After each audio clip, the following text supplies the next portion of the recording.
Hello friends, तो कैसे हैं आप सब। आशा करता हूँ आप सबका प्रिपरेशन बहुत ही अच्छे तरीके से चल रहा होगा और दिन प्रतिदिन आप मेहनत अपने सपनों के लिए करते होंगे।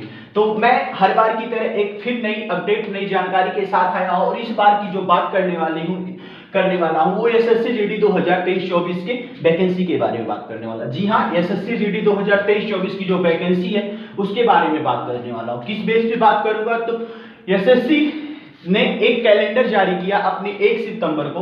उसने बोला कि एसएससी जीडी 2023-24 की वैकेंसी 24 नवंबर को आ रही है।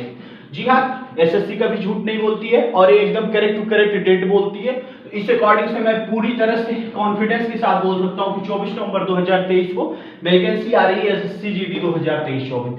तो बात ये हुई थी, आपको पता था इतना कि वैकेंसी आ रही है, वैकेंसी के लिए सब कोई इंतजार में था। इसी बीच में एक आरटीआई का रिप्लाई आता है। रिप्लाई क्या आता है, वो बोलता है कि 84,866 वैकेंसियां आपको दिया जाएगा। उसने क्लियरली क्या बोला, आपको दिख रहा होगा, उसने क्लियरली बोला है कि इतनी 84,866 वैकेंसियां रिक्त है। दरअसल बात ये हुई थी, एक कैंडिडेट ने मार्च 2023 को आरटीआई मांगी थी, किससे, एसएससी से, कि कितनी वैकेंसियां आपकी सेफ रह गई हैं। तो उन्होंने जवाब में दिया कि 29 सीआरपीएफ की वैकेंसी के बारे में उसने पूछा था और उसने जवाब देते हुए सारी वैकेंसियों के बारे में, जो कि आपको निम्नतर दिख रहे होंगे, CRPF, BSF, ITBP, SSB, CISF, AR, जो कि असम राइफल्स होते हैं, इन सब की वैकेंसियों को मिला के 84,866 वैकेंसी आपको दिख रहे होंगे। और ये 84,866 वैकेंसी आपको 1 जनवरी 2023 तक के लिए ही दिख रहे हैं। जी हाँ, अभी ये तो कंफर्म है, पद तो घटेंगे नहीं, पद बल्कि और इंक्रीज होते जाएंगे। 84,866 वैकेंसियां जो है आपकी 1 जनवरी 2023 तक की थी। और जो कि अब कुछ लोगों के मन में डाउट होगा कि सर अभी जो रिसेंटली एक एग्जाम हुआ है फरवरी मार्च में, उसका जो एग्जाम हुआ उसकी जो 52,000 वैकेंसियां थी, क्या वो 52,000 वैकेंसियां इसमें नहीं ऐड होंगी? तो मैं बात कर दूं बाबू, वो 52,000 जो वैकेंसियां है वो आपकी इस वैकेंसी में नहीं है, वो पिछली वैकेंसी है जो कि दिसंबर के पहले की वैकेंसी, यानी नवंबर में आपके फॉर्म आए हुए थे। ठीक, तो मैं बात करूं दूसरी चीज, पद की बात करूं तो 84,866, मैं 84,000 यहाँ पे क्लियरली नहीं बोलूंगा, बट 84,866 में जिसमें से पोस्ट है आपके एएसआई, एसआई और एसी, यानी इसमें 3 तरह के जीडी, 3 तरह के रैंक है। इसमें कोई जरूरी नहीं है खाली जीडी के लिए ही 84,866 वैकेंसियां हैं। इसमें 3 कैटेगरी में वैकेंसियां रिक्त पोस्ट है, इस पे वैकेंसी आनी है। तो मैं बात करूं तो लगभग 84,866 नहीं तो 50,000 के करीब वैकेंसियां सुनिश्चित की गई है। सुनिश्चित क्या, एक आंकड़े के माध्यम से बता सकता हूं कि 50,000 वैकेंसी आने वाली है।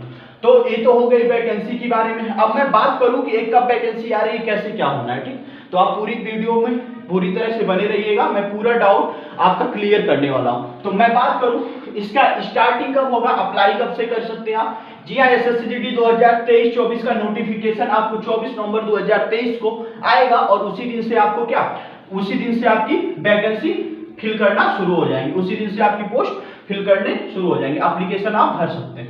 24 नवंबर 2023 से 28 दिसंबर 2023 तक आपकी एप्लीकेशन फिल होंगे। जी हाँ, इन्होंने एसएससी ने इस कैलेंडर में पूरी तरह से ये चीज मेंशन कर रखा है। एग्जाम की बात करूं, सॉरी, एप्लीकेशन भर दिया 28 दिसंबर 2023 तक। दूसरी बात करूं मैं एप्लीकेशन फीस की, तो जनरल, ओबीसी, ईडब्ल्यूएस हर बार की तरह 100 रुपए ही लगेंगे। एससी एसटी की बात करूं तो 0 रुपए लगेंगे। तो मैं उन सभी छात्रों के लिए बहुत ही एक बम्पर ऑफर है जो भी अभी रिसेंटली हाई स्कूल की परीक्षा उत्तीर्ण किए हैं और उनका एज 18 का हो गया। जी हाँ, 18 वर्ष के हो चुके हैं और वो 10th क्लास क्वालिफाई किए हैं या फिर 2 साल पहले किए हैं, उनके लिए बहुत ही अच्छा ऑफर है। एक सुनहरा मौका है कि वो 10th बेस से ही एसएससी जीडी की यानी अर्धसैनिक बल आप ज्वाइन कर सकते हैं, आप देश की सेवा कर सकते हैं और अच्छे खासे सैलरी के साथ। आपकी सैलरी की बात करूं तो 21,000 से 69,000 तक की सैलरी होती है। ठीक, मैं बात करूं क्वालिफिकेशन की, सिर्फ 10th पास चाहिए, एनी बोर्ड यानी रिकॉग्निज्ड बोर्ड, यानी कि आप पूरे इंडिया में किसी भी बोर्ड से करिए, चाहे वो सीबीएसई हो, चाहे दिल्ली बोर्ड से हो, चाहे जिस बोर्ड से हो, यूपी बोर्ड से हो, ठीक, या बिहार बोर्ड से हो, कोई भी बोर्ड हो, पूरे इंडिया में इसके फॉर्म फिल किए जाएंगे।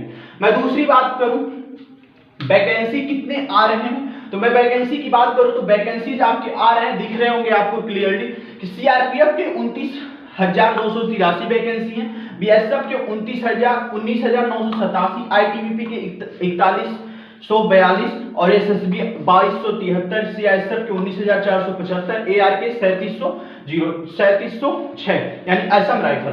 ठीक, इन सब की वैकेंसी को मिला के बात करूं तो 84,866 वैकेंसियां थी। बट तो ये सारी चीजों की वैकेंसी के बारे में आपकी बात हो गई।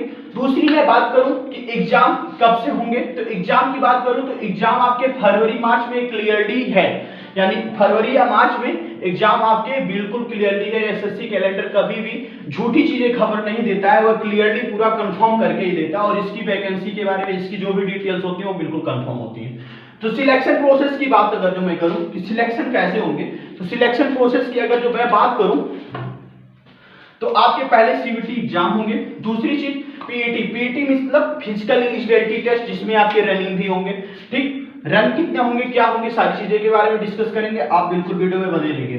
ठीक, डॉक्यूमेंट वेरिफिकेशन होगी, तीसरी चरण जो होंगी वो डॉक्यूमेंट वेरिफिकेशन होगा, और जैसे ही डॉक्यूमेंट वेरिफिकेशन हुआ, आप पूरी तरह से डॉक्यूमेंट में फिट हैं, तो आपको मेडिकल एग्जामिनेशन के लिए तुरंत का तुरंत दूसरे दिन आपका मेडिकल एग्जामिनेशन हो जाएगा।